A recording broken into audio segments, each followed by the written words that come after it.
J'ai une autre petite question pour toi, Diane. Pour toutes les personnes qui sont célibataires, il y a de nombreux célibataires, hommes comme femmes, qui se disent mais pourquoi moi je chemine, je fais du développement personnel, je m'améliore et toujours pas. Les autres autour de moi rencontrent et moi pas. Ça vient de quoi pour toi au niveau de l'âme qu'une personne est encore célibataire?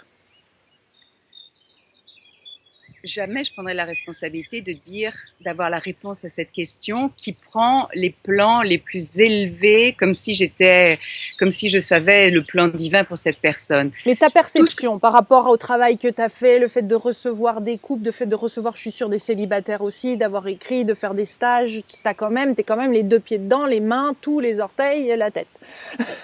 Bien sûr, et j'ai autour de moi des amis formidables, hommes et femmes, qui ont fait un travail magnifique. Je dis, mais pourquoi ils sont Voilà. célibataires? Tout ce que je peux dire, c'est faire confiance au plan divin pour eux, que s'ils n'ont pas rencontré, peut-être que c'est pas leur chemin le plus élevé d'évolution pour l'instant. Et je vois aussi des amis proches qui veulent rencontrer quelqu'un avec lequel je m'entende bien sexuellement, affectivement et au point de vue de l'âme, et qui est le même alignement.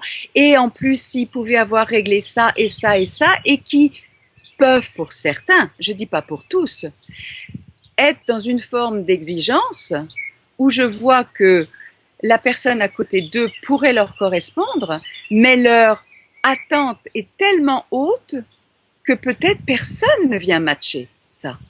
Donc, il peut y avoir, dans certains cas, que c'est pas leur chemin d'évolution le plus élevé, et n'oublions pas qu'on est quand même, dans cette vie-ci, dans un choix profond. Parce que les gens dont on parle, qui ont fait un beau chemin, c'est-à-dire qu'ils ont mis pas seulement leur chemin de guérison, mais leur chemin de guérison et de spiritualité en centre de leur vie. Donc c'est vraiment des gens qui disent, dans cette vie-ci, autour de cette boucle de l'humanité, mon évolution est la plus importante. Alors là, tout ce qu'ils peuvent dire, s'ils ne se reconnaissent pas dans une forme d'exigence, c'est que le plan divin considère qu'ils cheminent peut-être plus fortement, seuls, qu'accompagnés. Mais on peut cheminer avec des amis aussi.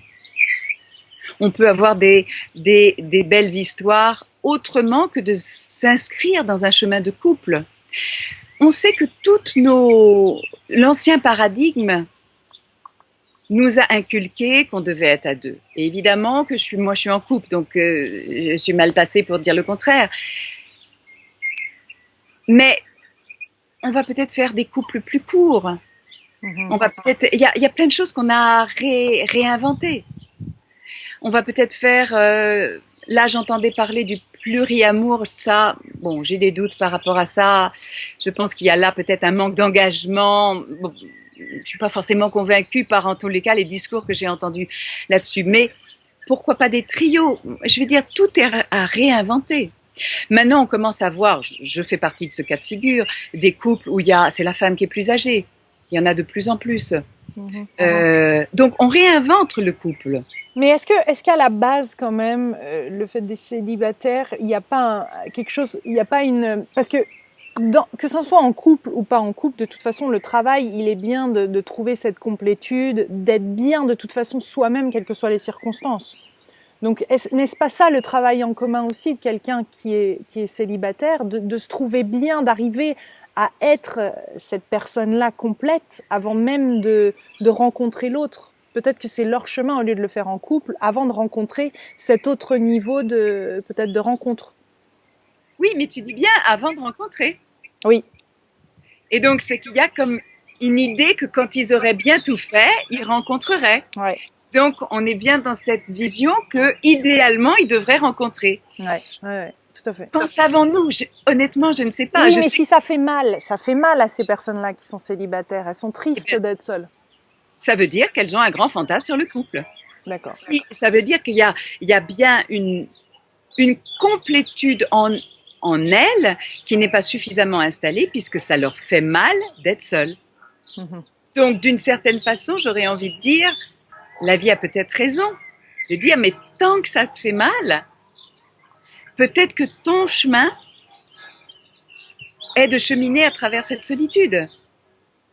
Mais en même temps, je ne vais pas me permettre de dire des choses quand c'est vraiment douloureux. J'ai une amie très chère, mais si j'avais une baguette magique, je lui ferais rencontrer son âme sœur, entre guillemets.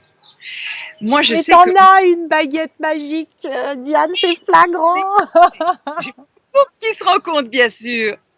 Je célèbre des vrais mariages maintenant. J'ai quand même un certain nombre de jolis couples qui cheminent depuis un beau bout de temps, qui se sont rencontrés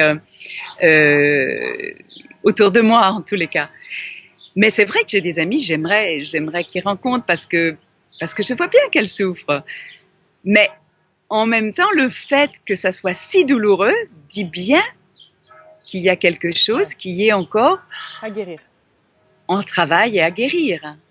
Et moi, je sais que mon chemin d'évolution, c'est alors moi, mon chemin, c'est le contraire. Ça va être de défusionner, dans le sens que on partage tout. On vit dans un petit appartement, même si on a une très belle et grande terrasse. On travaille ensemble et on a besoin d'apprendre l'autonomie l'un et l'autre. C'est le travail de diffusion, par contre, qu'on a à faire, qu'on nous avait dit dès le départ.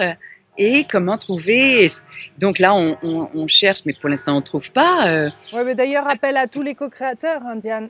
Si parce que tu es à Paris en ce moment et vous vivez dans cet appartement-là, tu te retrouves chez ton père à la campagne, c'est génial, il y a plein d'espace, mais tu as un rêve. Donc, parle-nous un petit peu de ton rêve, parce que tu aides toujours les autres, tu es toujours là pour les autres, et on ne sait jamais les connexions qui peuvent se faire grâce à cet Internet, aux vidéos qui circulent, de manifester. Qu'est-ce que tu aimerais en fait mettre en place sur Paris, dans la région parisienne? Alors, j'aimerais mettre en place un lieu avec une salle d'activité où il y ait suffisamment de place dans l'habitation, on pourrait justement défusionner, avoir chacun notre espace, retrouver une forme d'autonomie et avoir, je sais pas, moi j'imagine la maison ouvrière avec son entrepôt ou un grand garage en dessous, où il y a évidemment une cour ou un jardin, desservi par un métro, bien sûr, pour qu'il y ait, parce que j'ai beaucoup de groupes de méditation qui viennent à la maison plusieurs fois par semaine et je veux que ce soit, qu'on puisse venir d'accès, parce que les gens adorent venir à la maison. Et donc, je tiens à ce que ça continue à être à la fois chaleureux, simple, qu'on puisse faire la fête, et en même temps profond, spirituel, et que qu'on puisse avoir nos activités. Et donc, dans cette idée de diffusion, donc si quelqu'un a quelque chose comme ça, eh bien... Moi, je fais ma petite baguette magique. Desservi par un métro. Voilà, c'est ça alors. Mais créateur, je vous laisse. Ah oui, n'hésitez pas à contacter Diane. Et puis c'est un beau petit nid d'amour ce que vous avez là. C'est vrai que des fois, ça demande aussi un certain deuil par rapport à l'endroit qu'on a déjà. Peut-être oui, aussi. Mais je pense qu'on l'a fait ce deuil parce qu'on sent que notre maturité de l'un et de l'autre et notre maturité de couple, de compagnonnage passe vraiment par retrouver un espace. On est comme autant il y en a qui voudraient retrouver un espace commun, autant nous on sent qu'on a besoin d'ouvrir cet espace, de réouvrir cet espace. Donc magnifique. Voilà. Donc la prochaine fois ça va être je vais faire un travail sur la diffusion.